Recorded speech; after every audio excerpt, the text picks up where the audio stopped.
তোমাকে না জানিয়ে তোমার এই কালো কুচকুচে চুল আমি সাদা করে দেব, রুখতে পারবে?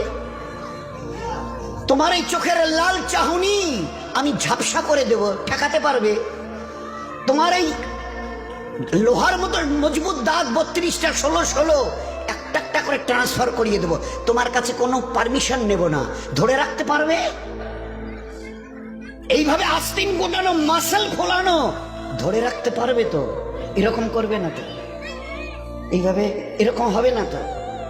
সামনে এসে একটা পান দিচ্ছে, এই হাত, চাচা এই হাতটা নিলেন, এই হাতটা কলে না রে বাবা দেখ না চিমটি কাটিতে কিচ্ছু নেই।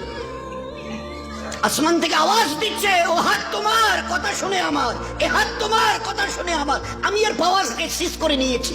এই দুটো পা যদি হনন হনন করে হেঁটে চলো, খালি একটা পায়ের যদি সামান্য একটু প্যারালাইসিস করে দিই না, তো জীবনভর করে হাঁটতে হবে।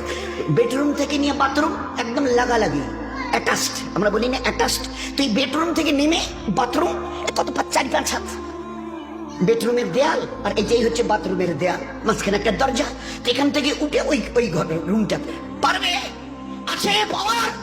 কিসের দেমাগ তোমার? কিসের এই অহংকার তোমার? শুনুনি কোনোদিন নবীজির কাছ থেকে অহংকার, তাকাব্বুর এটা আমার চাদর, বড়াই এটা আমার চাদর, আল্লাহ বলছেন।